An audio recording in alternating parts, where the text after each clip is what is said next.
Hi everyone, my name is Cynthia. Let's talk books. Let's talk books and anxiety.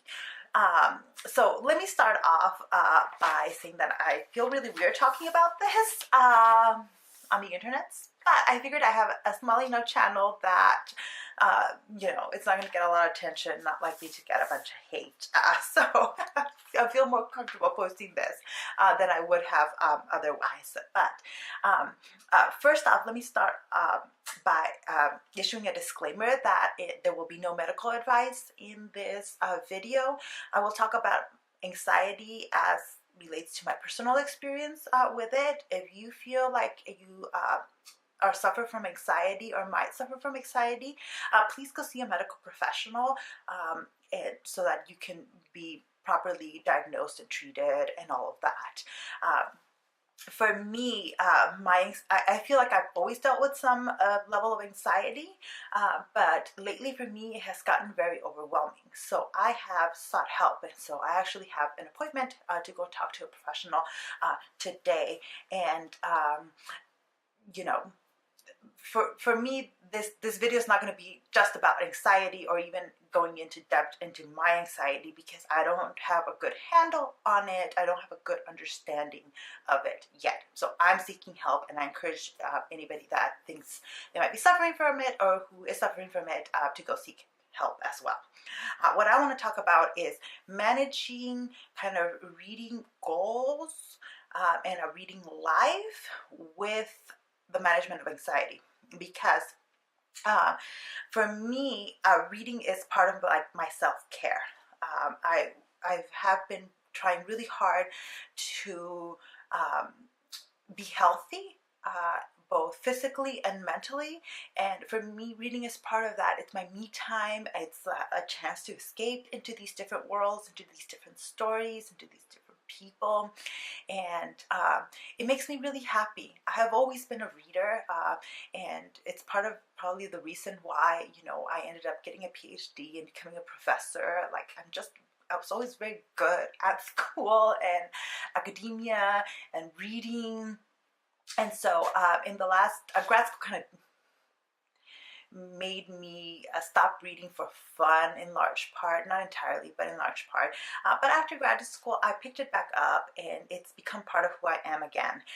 And so then I discovered BookTube, by the way, and it was like a revelation. I was like, oh my God, where has this been my entire life? So I've really been enjoying that aspect of it.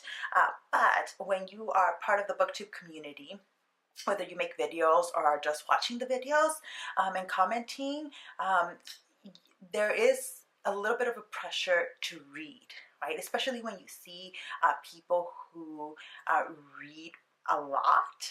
Like some people can read 20 plus books in a month, and when you're looking at the wrap-ups and you're like, oh crap, I only read a few books. So like then you feel a little bit of pressure to, I should be reading more.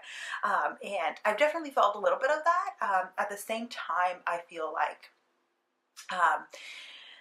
I have found a bit of a balance in terms of that, where I love seeing how much other people read, but I also know that given my current schedule, my work schedule, that's unrealistic for me. Like I can't read 20 plus books in a month because my work is very demanding. So it's just a reality, and so sometimes when I see other people feeling like a lot of pressure towards it, that's not quite what my experience is. But I'm human, and I'm not immune to feeling a little bit of pressure of read more. And that is what started happening to me at the beginning of the year, is that I started work up, the spring semester began, and I got really, really busy, and it meant that I was reading a little bit less.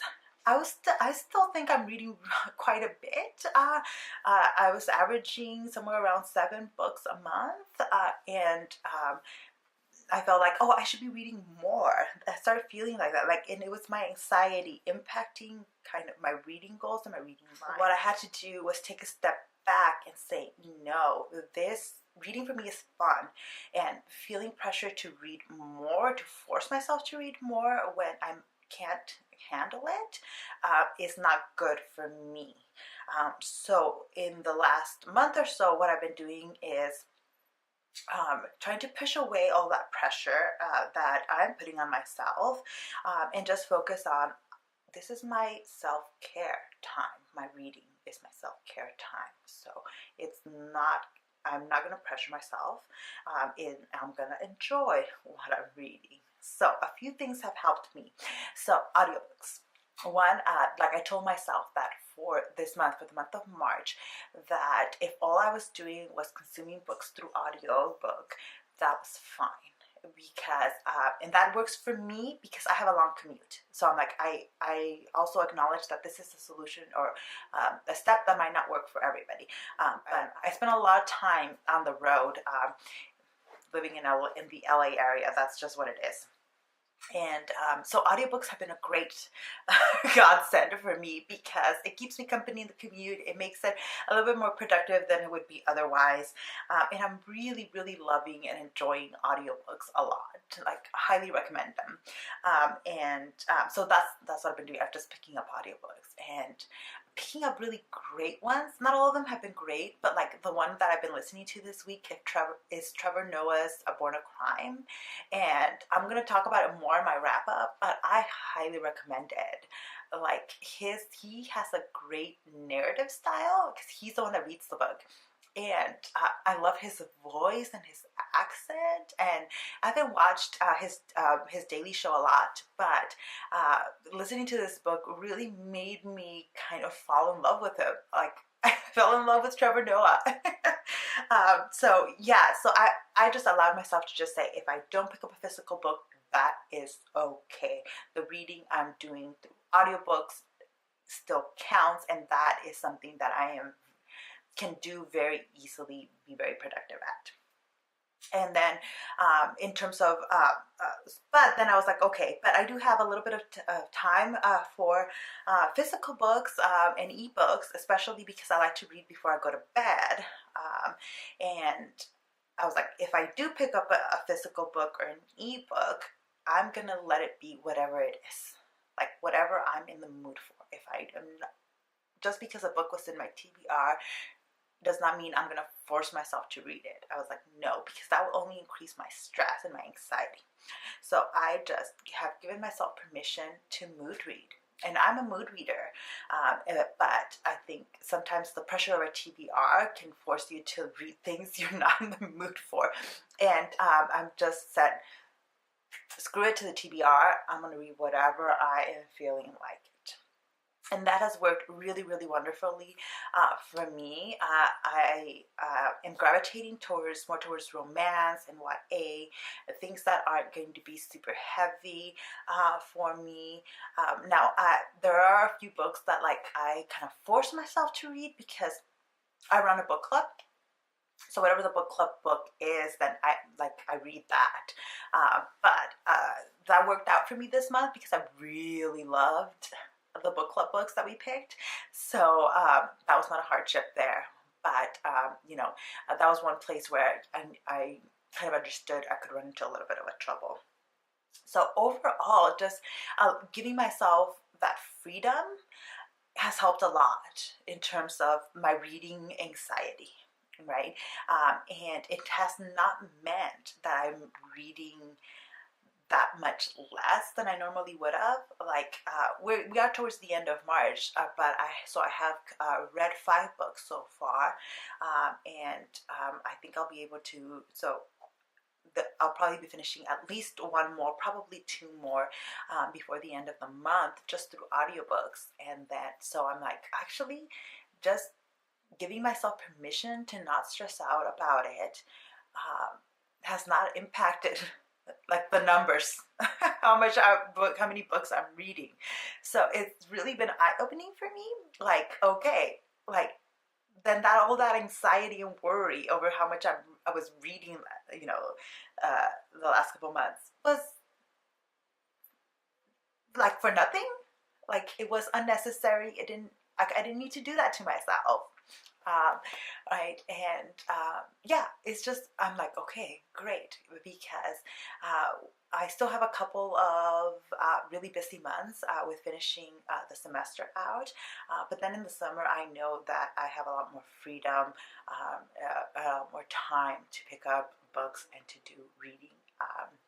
So I'm like, all right, I have that as my goal and as like the ultimate thing to look forward to. And for now, I can just relax, not worry about numbers, not worry about all of that. I do like having reading goals because, especially because I've spent quite a few years not doing a ton of for fun reading. So the last couple of years, I've really enjoyed challenging myself to read more, to read fiction, and so for me, I like having the reading goals. But it's also important to not feel pressured and like those reading goals have to dictate my life and my or even my reading life, right? So anyways, that is it. A bit of randomy video with a bunch of random thoughts, but what I'm hoping is to hopefully find other people that have been feeling the same way as I have, who have taken similar steps, or if you have advice, like other steps that you have taken that have helped you, feel free to share them down below, because like my strategies aren't going to work for everybody. And your strategies might not work for me, but I always feel like the more like vocalized these strategies are, the more like we all have, the more strategies we all have to get, to use in our lives. Like sometimes, like we aren't going to think of a method or a strategy until somebody else says it, and that's where I feel like the sharing of information and strategies can be really helpful. So yeah, those are my 2 cents. Thank you so much for watching, and I'll see you in the next one. Bye.